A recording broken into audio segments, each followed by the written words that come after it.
যখন নিজেকে মূল্যবান মনে করবেন তখন সমালোচিত হলে অপমানিত বোধ করবেন না। যখন সত্যিকার অর্থে নিজেকে সম্মান দিতে শিখবেন তখন উপলব্ধি করবেন যে কেউ যদি আমার সমালোচনা করে বলে, এই যে ভাই আপনি এটা ভুল বলছেন, আপনার অমুক ব্যাপারটা আরো ভালো হওয়া দরকার, অথবা ওইটা আরো ভালো হতে পারত, তখন তারা আসলে আমার উপকার করছে।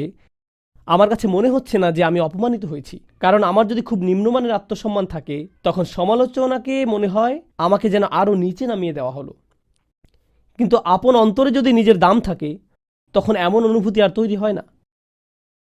তখন সংশোধন এবং সমালোচনাকে আপনি সুযোগ হিসেবে দেখবেন, আরও উত্তম হওয়ার একটা সুযোগ।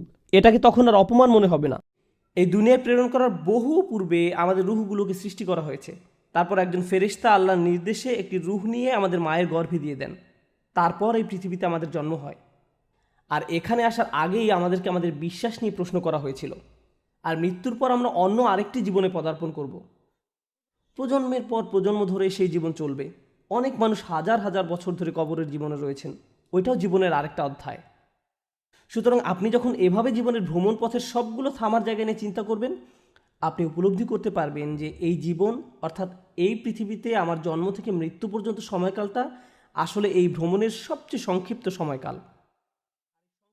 আর এই সংক্ষিপ্ত সময়কালটাই আমার সামনের অনন্ত জীবন কিভাবে কাটবে তা ঠিক করে দেবে। আমার অনন্ত জীবনের সুখ দুঃখ দুনিয়ার এই সংক্ষিপ্ত জীবনের উপর নির্ভরশীল।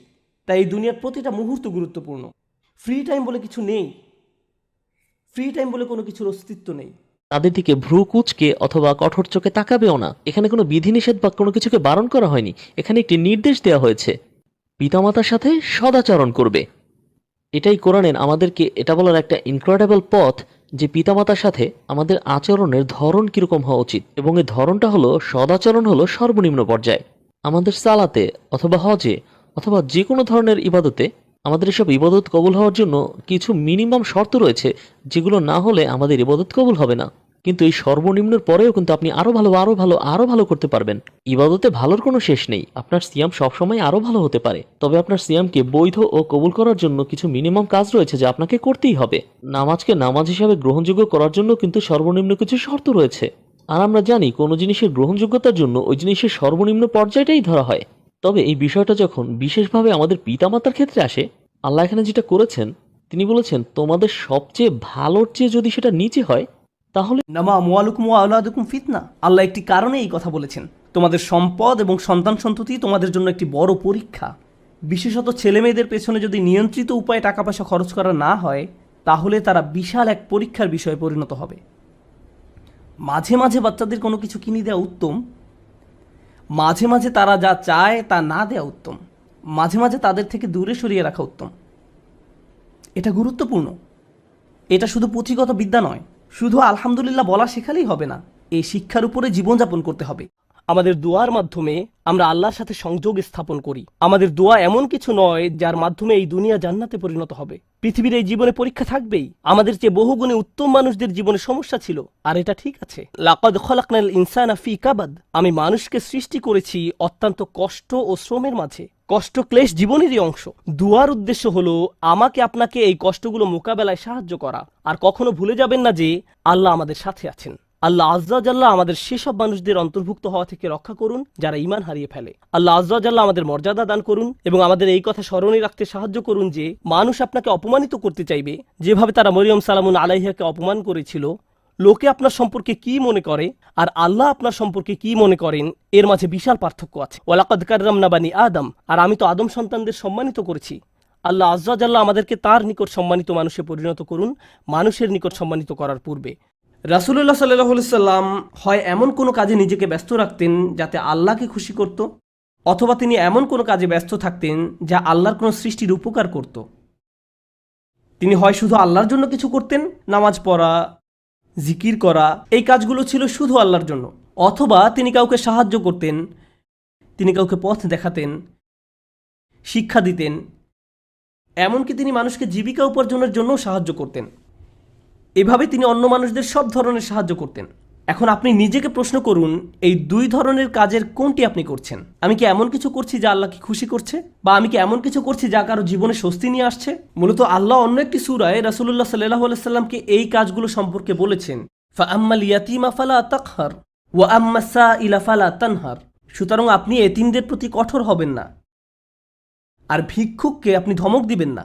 আমরা মনে করি দোয়ার উদ্দেশ্য হলো আমাদের পারিপার্শ্বিক বাস্তবতা পরিবর্তন করা, কিন্তু যদি আপনি কুরআন এবং সুন্নাহর দোয়াগুলো অধ্যয়ন করে থাকেন, তবে আপনি খেয়াল করে দেখবেন যে পরিবর্তন আপনি যা চাইবেন তা একান্তই নিজের জন্য। হে আল্লাহ, আমি একটা কঠিন সময়ের মধ্যে দিয়ে যাচ্ছি, এটা কাটিয়ে ওঠার সক্ষমতা দান করুন। কিছু পরীক্ষার্থী একটা সাধারণ পরীক্ষা দিবে, তখন তারা দুই ধরনের দোয়া করতে পারে। একটি হলো, হে আল্লাহ, আমাকে এই বিষয়টি বুঝে নেওয়ার ক্ষমতা দিন, মনোযোগী করুন। আমাকে এমন ক্ষমতা দিন যেন পরীক্ষা দেওয়ার সময় আমি ঘাবড়িয়ে না যাই, অলসতা যেন আমাকে গ্রাস না করে। এভাবে নিজের জন্য দোয়া করা। অথবা তারা এভাবে বলতে পারেন, ইয়া আল্লাহ, আমি জানি এটা একটা মেডিকেল পরীক্ষা, কিন্তু আপনি এটাকে ক্লাস 2 এর অঙ্কর পরীক্ষার মতো সহজ করে দিন, যেন আমার এই সমস্যাই না থাকে। আপনি হয়তো বাস্তবতা বদলাবার জন্য দোয়া করতে পারেন, অথবা নিজের সক্ষমতা বৃদ্ধির জন্য দোয়া করতে পারেন।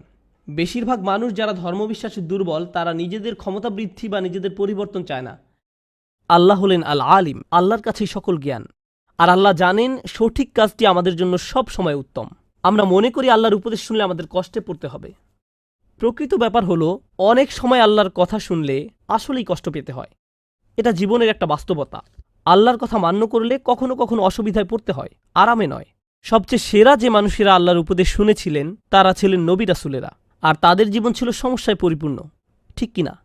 তাহলে আল্লাহর অনুসরণ করলে সমস্যায় পড়তে হবে, কিন্তু সেই সমস্যা আপনার জন্য অগণিত গুণে উত্তম যে কোনো সহজতার চেয়ে, যেটা আল্লাহর অবদ্ধতা করলে হয়তো আসতে পারে। এটা সত্য। সত্য হলো, যদি আপনি তার কথা না শুনেন এবং সহজ কোনো উপায় নিজের জন্য খুঁজে নেন, তখন আপনার হয়তো মনে হতে পারে আপনি ভালো আছেন, নিরাপদে আছেন, এটা আপনার জন্য উত্তম। আপনি নিজেকে মিথ্যা প্রবোধ দিতে পারেন, কিন্তু সত্য হলো আপনি নিজেকে ধ্বংসের দিকে ধাবিত করছেন, এবং আমিও নিজেকে ধ্বংসের দিকে ধাবিত করছি। Advice I will give you about marriage. The one thing I will tell you about marriage that people don't pay attention to. I want to marry her because I love her. Shut up. I want to marry him for deen. You're not marrying a beard. You're marrying a human. You could be religious, pray 5 times, and you could still hate their guts. Just because someone is practicing their deen does not make them a good person in every other way. There are plenty of people that have an anger problem and they go to Hajj every year, but they still have an anger problem. Allah mentioned one thing about marriage that is on top. Number 1. Everything else is later. He said He made you into spouses for the purpose that you could find peace. That means when you love someone, but sometimes you can love someone without respecting them. You can love someone without being honest to them.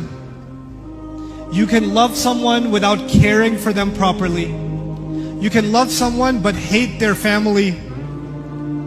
And all of these things, you know what they do? They take away the peace. So even if love is there, peace is not there.